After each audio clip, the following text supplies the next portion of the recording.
ஜனநாயகன் படத்தின் ட்ரெய்லர் வெளியாகி இருக்கு. அதனை பார்க்கையில் பகவந்த் கேசரி படத்தின் வாடை ஹெவியாக அடிக்கிறது என்ற பேச்சுக்கள் எழுந்திருக்கின்றன. அதே சமயம் விஜயின் அரசியல் வருகையை கொண்டாடும் வகையிலான காட்சிகளையும் வைத்திருக்கிறார் இயக்குனர் வினோத். காட்சிகள் மட்டுமின்றி வசனத்திலும் அரசியல் வாடை ஹெவியா அடிப்பது குறிப்பிடத்தக்கது. விஜய் நடித்திருக்கும் ஜனநாயகன் திரைப்படம் ஜனவரி 9 ரிலீஸ் ஆகுது.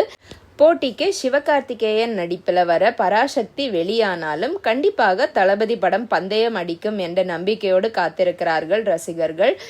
கேரளா, கர்நாடகா ஆகிய மாநிலங்கள்ல எல்லாம் டிக்கெட் புக்கிங் ஜோரா நடந்துட்டு இருக்கு. அட்வான்ஸ் புக்கிங் பல கோடி படம் அள்ளி இருப்பதா திரையரங்குகள்ல இருந்து வரும் தகவல்கள் தெரிவிக்கின்றன.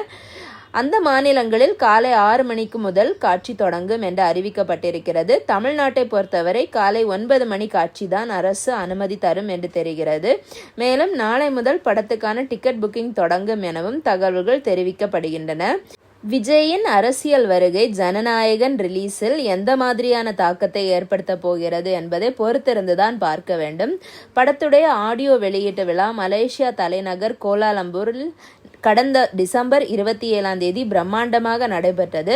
அதில் மொத்தம் 90,000 பேர் வரை கலந்து கொண்டார்கள் என கூறப்பட்டிருக்கிறது.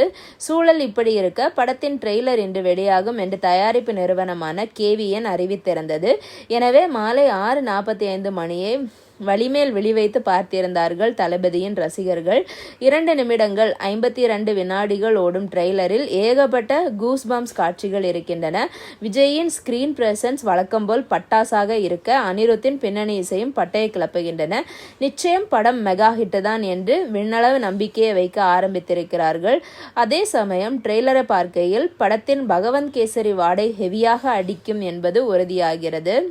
இதெல்லாம் ஒரு பக்கம் இருக்க, ட்ரெய்லரில் இடம்பெற்றிருக்கும் வசனங்கள் பல திமுகவை அட்டாக் செய்வதாக இருக்கின்றன என ரசிகர்களிடம் கருத்து எழுந்திருக்கிறது. முக்கியமாக ஐ ஆம் வெயிட்டிங்க்கு பதிலாக ஐ ஆம் கம்மிங் என்ற வசனம், காலி பண்ணிடுவேன், அசிங்கப்படுத்திடுவேன் சொல்ற எவனா இருந்தாலும் சரி, திரும்பி போற ஐடியா இல்லை என்ற வசனம், மக்களுக்கு நல்லது பண்ண அரசியலுக்கு வாங்கடான்னா கொள்ளையடிக்கிறதுக்கும் கொலை பண்றதுக்கும் அரசியல் வரீங்க என்ற வசனம் எல்லாம் நேரடியாகவே திமுகவை அட்டாக் செய்துதான் எழுதப்பட்டிருக்கிறது என்று கமெண்ட்ஸ்கள் எல்லாம் பறந்து வருகின்றன. ட்ரெய்லர் பார்த்துருப்பீங்கன்னு நினைக்கிறேன். இதை பற்றி உங்கள் கருத்து என்ன அப்படிங்கிறத கமெண்ட் செக்ஷனில் சொல்லுங்கள். நன்றி.